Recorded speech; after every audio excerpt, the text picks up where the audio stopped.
on this, I do want to bring in Enia Krivine with the Foundation for the Defense of Democracies to talk more on this. And Enia, we appreciate you taking the time to join us here on Live Now from Fox.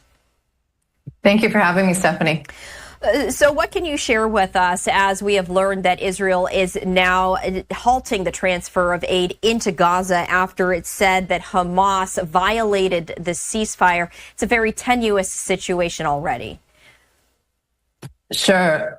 I agree with your assessment there. So what happened was, in order to get to the place of this ceasefire, what Donald Trump negotiated in his 20-point plan was that Israel would withdraw, the IDF would withdraw from Gaza to an agreed upon line, and they would release some of the military pressure in order to get two major concessions from Hamas that Israelis have wanted since day one, that were goals of the war. One is to return the hostages, and two was to disarm Hamas. And these were the two major tenets and major strategic achievements that Israel has wanted to get done since October 8th, since this war began.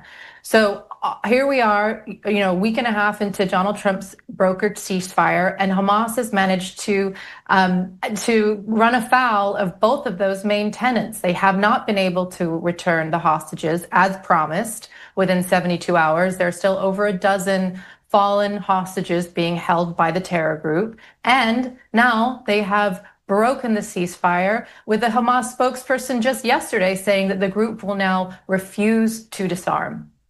So what is the next step? So Israel now, having released this military pressure per Donald Trump, having pulled back to these agreed upon lines, has one more line of leverage that it can use on Hamas, and that's the aid. So now what it's saying to Hamas, after Hamas killed two soldiers just this morning, again violating that ceasefire, which it was already violating by not returning the hostages, mind you. Now they're saying, okay, Hamas, if you're not going to play ball, if you're not going to meet these milestones with this 20-point plan, we are going to withhold aid. So we'll see how long. There will be a lot of international pressure on Israel to release the aid. The aid, of course, does benefit the terror groups and the gangs and the clans that try to use it and resell it on the black market. But of course, it also is going to hurt everyday Gazans. So it's going to be a calculus for Israel of how they can put pressure on Hamas, but not wanting to inflict too much pain, additional pain and measures on the people of Gaza. And this is a very difficult situation. We were hearing from President Trump as he was celebrating this ceasefire, calling it historic, but did say that if Hamas doesn't fall in line with these agreed upon points that you shared, that the full force of the military will be put upon Hamas. Obviously, no one wants, any more fatalities out there. But, is there talk that unfortunately that might have to happen if Hamas continues to refuse to follow the agreed upon ceasefire tenements?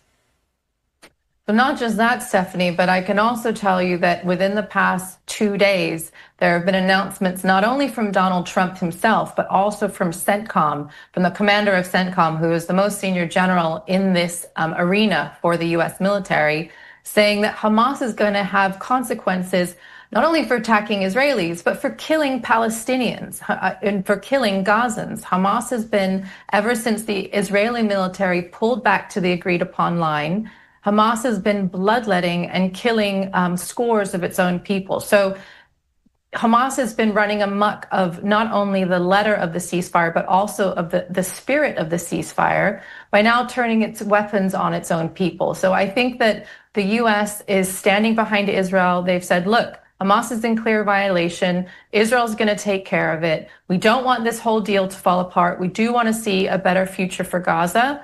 But on the other hand, Hamas is clearly testing boundaries here and trying to see how far they can push the Israelis before they have some sort of consequence. And that's exactly what we're seeing now.